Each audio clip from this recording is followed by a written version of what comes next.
ሰላም ጋይስ፣ ዛሬ ሁለት በጣም የገረሙኝ ኢንፎርሜሽን ላጋራችሁ ነው የመጣሁት። ማለት እነዚህ ኢንፎርሜሽኖች እኔ ወዲያውኑ እንዳየኋቸው በጣም ሾክ ነበር ያደረገኝ ስሰማቸውም ሳያቸው ማለት ነው። ማለት በቃ ኢቭን እኔ እውነት አይደሉም እንዲህ ምናምን ብዬ በጣም ነበር ሰርች ያደረጉትና እውነት ነው ሳገኛቸው እኔ በጣም ነው ሾክ ያደረጉኝ የምላችሁ። እንደ ተማሪ ስታዩት አንዳንዴም ሰርፕራይዝ ያደርጋችኋል። በሌላ ወይ ስታዩት ደግሞ ማለት ዓለም እንዴት እየሄደች ነው፣ ስለ ኤአይ ስታዩ እንዴት እየሄደች ነው፣ ሰው ምን ያክል ቢመራመር ነው እዚህ የደረሰው ብላችሁ ታስባላችሁ። እና ከሰሞኑ ኤለን መስክ ስለ ያው ግሮክ የሚባለውን የሱን ኤአይ ታውቁታላችሁ፣ ኤክስፔክት አደርጋለሁ። ግን ጠቅላላ የኤአይን ዓለም ሙሉ በሙሉ የሚቀይር አንድ ሪሰርች እየተሰራ ነው። በቅርቡ ይፋ ይሆናል፣ አፕላይ ይደረጋል ማለት ነው። እንግዲህ ያው ለቻት ጂፒቲ ስትጠቀሙ ወይም ኤቭሪ ኤአይ ስትጠቀሙ ዳታ ያስፈልጋችኋል፣ ኢንተርኔት ያስፈልጋችኋል። ሶ ኬብል ትላላችሁ። የሆነ ነገር አክሰስ ለማድረግ ስትፈልጉ ፓስወርድ ፍለጋ ልመና በጣም የሚሰለች ማለት ነው፣ የሚያስጠላ ብርም ይበላናችኋል ዳታ ስትገዙ። አሁን ግን ኤለን መስክ ምንድነው እያደረገ ያለው? ይሄ ነገር እንዳያስፈልግ ማለት ነው። ሙሉ በሙሉ ኤአይ ከኢንተርኔት ነፃ እንዲሆን የሚቻል ይመስላችኋል? ይሄ ነገር እንዴት መሰላችሁ? አሁን እየሄዱበት ያለው አካል አሜሪካ ናቸው፣ እየሄዱበት ያለው አካል ማለት ነው ሙሉ በሙሉ ከምድር ለማውጣት ማለት ነው፣ ስፔስ ላይ ለማውጣት ታስበዋል።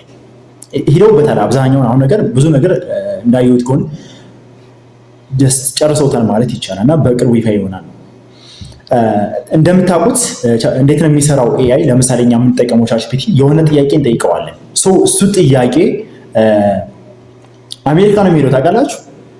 ማለት ካሊፎርኒያ ነው ያለው አንድ ዴታ ሴንተር አለ፣ በጣም ትልቅ የሆነ ዴታ ሴንተር አለ። እሱ ላይ ይሄዳል። እዛ ላይ ፕሮሰስ አድርጎ ሰርቨሩ እዛ ጠይቆ ነው ተመልሶ ለኛ የሚሰጠን። ለዛም ነው አንዳንዴ በጣም ተደጋጋሚ የሚጠይቁ ጥያቄዎች ከሆኑ ኩኪስ ላይ ወዲያውኑ ይሰጡናል ለብዙዎቻችን ማለት ነው። ከዛ ውጭ ግን ዲቴል መልስ ስንጠይቅ እዛ ሄዶ ሰርቨር ላይ ሄዶ አክሰስ አድርጎ ነው የሚመጣው። እና ይሄ የሚሰራው እንደተመስላችሁ በኬብል ነው። አስቡት፣ ከአሜሪካ አንደርሲ የሚመጣው በምድር ላይ ተቀብሮ በእያንዳንዱ ሀገር ዲስትሪቢዩት ተደርጎ ነው። ሶ ለምሳሌ በጣም ሃርሽ የሆኑ ሩድ የሆኑ ነገሮች ለምሳሌ ሴክሹዋል ነገር ብትጠይቁ አይሰጣችሁም አሁን ባለው ሁኔታ ማለት ነው። እዛ ላይ ሰርቨሩ ላይ አክሰስ ሲያደርግ ያዩታል። አይ ይሄ መልስ መውጣት የለበትም ስለሚያስቡት እዛው ላይ ያስቀሩታል ማለት ነው። ስለዚህ ለእናንተ የሚደርሳችሁ ኢንፎርሜሽን ኢዝ ኖት ፖሲብል ምናምን የሚል ይደርሳችኋል ማለት ነው። እና እንደዚህ ሲያደርግ ያው እንደምታውቁት ከፍተኛ የሆነ ኤሌክትሪሲቲ ይጨርሳል፣ ከፍተኛ የሆነ ውሃ ይጨርሳል። ምክንያቱም ለማቀዝቀዣ ይጠቀማል ምናምን ማለት በኬብል ስለሆነ የሚሄደው ማለት ነው። ውሃ በውሃ ነው የሚሰራው፣ ቻት ጂፒቲ በውሃ ነው የሚሰራው፣ ኤአይዎች በውሃ ነው የሚሰሩት። ከፍተኛ የሆነ የውሃ መጠን ያስፈልጋቸዋል፣ ኤሌክትሪክ መጠን ያስፈልጋቸዋል። እና ያው በጣም ዌስቴጅ አለው እንደምታውቁት። በነፃ ነው የሚሰጡን። አሁን ይሄ በነፃ የሚሰጡን ግን ያው እነሱ የሚያገኙት ነገር ስላለ ነው። ሶ ኤለን መስክ ይሄን ችግር አየና ምን እንዳሰበ ታውቃላችሁ? አሁን ያው ስፔስ ላይ እሱ ከፍተኛ ካምፓኒ እንዳለው ታውቃላችሁ ከቴስላ በተጨማሪ። ሶ ስፔስ ኤክስ ላይ የእሱን ግሮክ የሚባለውን ኤአይ ኮምባይን አደረጉት። ከዛስ ሳተላይት ስታርሊንክ ታውቃላችሁ? ስታርሊንክ ማለት ሙሉ በሙሉ መረጃውን ስካይ ላይ ሰማይ ላይ ማድረግ። ያው እንደምናውቀው ስታርሊንክ ኢት ከቨርስ አወር እርዝ አስ ኤ ብላንኬት ማለት ነው። እንደ ብርድ ልብስ ነው ሽፍን አድርጓት። እኛ አንድ ሰው በብርድ ልብሱ ተሸፍኖ እንደሚገኝ ብላችሁ አስቡት። ሶ ኢንፎርሜሽንን ከሰማይ ነው የምናገኘው ማለት ከሳተላይት ነው የምናገኘው ካሁን በኋላ ማለት ነው። ዋይፋይ የለም አይኖርም፣ ኢንተርኔት ተቋረጠ ምናምን ንግ በቃ ስልካችሁ አለ ዜን የት ነው ኮኔክት የሚሆነው? ሳተላይት ላይ ማለት ነው። ፊዚክስ ላይ እዛ ላይ ማንኛውም ኢንፎርሜሽን እናገኛለን ማለት ነው። የሚቻል ነገር አስባችሁታል? ይሄ ነገር የሚቻል ሆኖ ምድር ላይ ሲመጣ ምን ያክል ላይፍ ኢዚ ነው የምትሆነው? ይሄ ነገር እኔ ማለት እንዴት እንዳሰቡትና እንዴት ፕሮሰስ ዳሩ በጣም ነው የሚገርመው። እዛ ላይ ብታዩትኝ ሰርች አድርጋችሁ ማየት ትችላላችሁ፣ ጉግል ላይ ሄዳችሁ ማለት ነው። ሶ ይሄን ነገር እንግዲህ በቅርቡ ይፋ ይሆናል ተብሏልና ማለት አሁን ግሮክ እንደምታውቁት የኤለን መስክ ኤአይ አሁን ኮምባይን ተደርጎ እየሰራ ነው ያለው። ይሄ ቻት ጂፒቲ የምንጠቀመው የኦፕን ኤአይ ነው። ይሄም ቢሆን ያው የአሜሪካ ነው እንደምታውቁት። ሶ እነዚህ ነገሮች እንግዲህ በቅርብ እውነትም በቅርብ መተው እውነቱ ነው በቅርብ መተው እኛ ጋር ያለ ኢንተርኔት ተጠቀምን ማለት ምን ያክል ለድሃ በተለይ ደግሞ ለድሃ ሀገር እንደኛ ሀገር ላለች ይሄ ነገር ትልቅ ሰርፕራይዝ ነው የሚሆነው ማለት ነው። እጅግ ገርም ነው።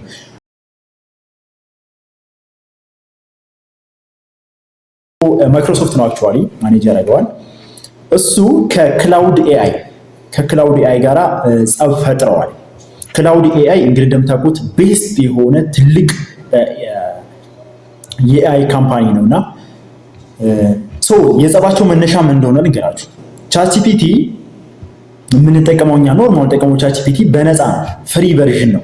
ያ ማለት አብዛኛው በቢሊየን የሚወጣ ኢነርጂ ኮስት አለው ማለት ነው። እኛ ምንም ሳንከፍል ግን ካምፓኒው እሱን ምን እያደረገ ነው?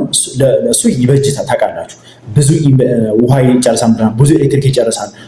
እነዚህ ነገር በሙሉ እኛ አንከፍልም። ያ ማለት ካምፓኒ ነው ማለት ነው። ራሱ ኦፕን ኤአይ ነው የሚከፍለው ይሄ ነገር። ይሄን ለማስቀረት በቅርቡ ማስታወቂያ ማሰራት ይጀምራለሁ ነው ያለው። እንግዲህ ከምንጠቀመው የኤአይ አይነት የምንጠቀመው ፍሪ ቨርዥኑ አለ። እዛ ላይ ምን እንዲል ማለት ነው ማስታወቂያ እንዲሰራ ማለት ነው የሚል ስብሰባ ውስጥ ምናምን አድርገዋል። እና ክላውድ ኤአይ ይህን እንደሰማ በአንድ ውድድር ላይ በጣም በታወቀ ብዙ ህዝብ በተሰበሰበበት ውድድር ላይ ይሄን ነገር የሚያጣጥል ነገር አሳይተዋል ማለት ነው። ምን እንዳደረጉ ታውቃላችሁ? አንድ ልክ ሰውየው ምን መሆን ይፈልግ ነው? ጂመር መሆን ይፈልግ ነው። እና ሂዶ ቻትጂፒቲ ላይ ጂመር መሆን እፈልጋለሁ፣ እንዴት ላድርግ፣ እንዴት ልስራ ብሎ ይጠይቃል። ከዛ በኋላ ቻትጂፒቲው ምንድን ነው ያደረገው? ማስታወቂያ ማለት ነው። ልክ ቲቪ ላይ እንደምናየው ማስታወቂያ መጀመሪያ እነዚህን ጫማዎች እነዚህን ካልሶች ግዛ የሚል ማስታወቂያ፣ ከዛ በኋላ ወደ መርሱ ማለት ነው። ይሄ ማለት እንግዲህ ትንሽ ቆየት ብሎ ፍሪ ቨርዥናችን አሁን ይከፈላቸዋል በዚህ። ይሄ ማለት ምንድነው የሚያደርጉት? በዚህ የሆነ ነገር ይከፈላቸዋል፣ ካምፓኒ ይከፈላቸዋል። እኛ የምንጠይቀው ጥያቄ የሚያወጣው የኤሌክትሪሲቲ እና የውሃ ኮስት ያው ኦፕን ኤአይ ተጠቀመበት ማለት ነው። እና የኦፕን ኤአይ ሲኢኦ የምታውቁት ከሆነ መስራች እና ሳም አልትማን ይህን ነገር ወዲያው እንዳየ ማስታወቂያ ወጥቶ ነበረ። ማለት ትዊተር ገጹ ላይ የሆነ ነገር ጽፎ ነበረ። ይሄ ነገር ውሸት ነው፣ እኛ አናረግም፣ እንደዛ ሳይሆን ያሰብነው በትንሹ ስር ላይ እኛ የምንጽፍበት ስር ላይ አለ።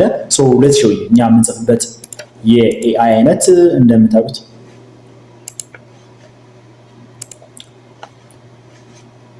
እዚህ ላይ ማለት ነው። እዚህ ስሩ አካባቢ ላይ ነው ማስታወቂያ ልናሳይ ያሰብነው። እዚህ ስሩ ላይ አካባቢ ማስታወቂያ እንዲሰራ ነው እንጂ ሙሉ በሙሉ በመሀል ላይ እያቋረጠ እንዲሆን አይደለም ነው። አይ ዶንት ኖ ፊሊንግ እንዴት ነው እናንተ ቢሆን ማለት ይስባል አይስብም የሚለው ጥያቄ ውስጥ የገባ ነው። በእርግጥ እንደዛ የሚል ነበር ያደረገው እና ስቲል ኢት ሾክ ማለት ጥያቄ በጠየቅነው ቁጥር ማስታወቂያ የሚያሳይ ከሆነ በጣም ቦሪንግ ነው የሚሆነው ይሄ ነገር እውነት ከሆነ ማለት ነው። ምክንያቱም ብዙ ጥያቄ ነው፣ ቶሎ ቶሎ ነው የምንጠቀመው እና በዛ ልክ ማስታወቂያ የሚያሳይ ከሆነ በዛ ውስጥ ሙሉ በሙሉ በጣም ቦሪንግ ነው የሚሆነው። ግን ይሄን አድርገው ምን ኤክስፔክት እናደርጋለን ማለት ማስታወቂያ ቢያሳዩም እንኳን በጣም በትንሹና ስር ላይ ሊያስቀምጧት ይችላሉ። ያን ያክል ቦሪንግ የማያደርግ ነገር ማለት ነው። እስኪ አሁን የነገርኳችሁ ሁለቱ ኢንፎርሜሽን እንዴት አያችኋቸው? ማለት አሁን ያለው የኤአይ ዓለም እንዴት እየተለወጠ ነው፣ ቀን በቀን ምን ያክል እንደሚለወጥ ወይም ደግሞ ምን ያክል አድቫንስ እያደረገ እንደሆነ ያያችሁት ነውና እንዴት ተሰማችሁ? ሁለቱ ጥያቄዎች ጠይቃችሁ። የመጀመሪያው ጥያቄ ኤአይ ያለ ኢንተርኔት ስትጠቀሙ ፎናችሁ በየትኛውም ቦታ ገጠር ቤት ሄዱ፣ የትም ቤት ሄዱ፣ ምናምን ቤት ሄዱ ኢንተርኔት ሳትቸገሩ ዝም ብላችሁ ከስፔስ ኤክስ ብታመጡ ወይም ደግሞ ከሳተላይት ኢንፎርሜሽን እየመጣላችሁ አንድ ሀገር ብቻ ኮንትሮል ሳያደርግ እንደ ዓለም ጀስት አክሰስ ማድረግ የሚችለው የኢንተርኔት እንትን ሲኖር እንዴት ነው እናንተ ፊሊንጋችሁ? ሁለተኛው ጥያቄ ደግሞ ቻትጂፒቲ አሁን የሚጠቀመው ፍሪ ቨርዥኑ ማስታወቂያ ቢያሳይ ይሻላል አይሻልም? እናት ሀውዝት እንደ ተማሪም እንደ ሌላም እንዴት ነው ፊልም የምታደርጉት የሚለውን እስኪ ኮሜንት ላይ አሳውቁኝ። በሌላ ቪዲዮ እስከምንገናኝ ቻው፣ ይመቻችሁ።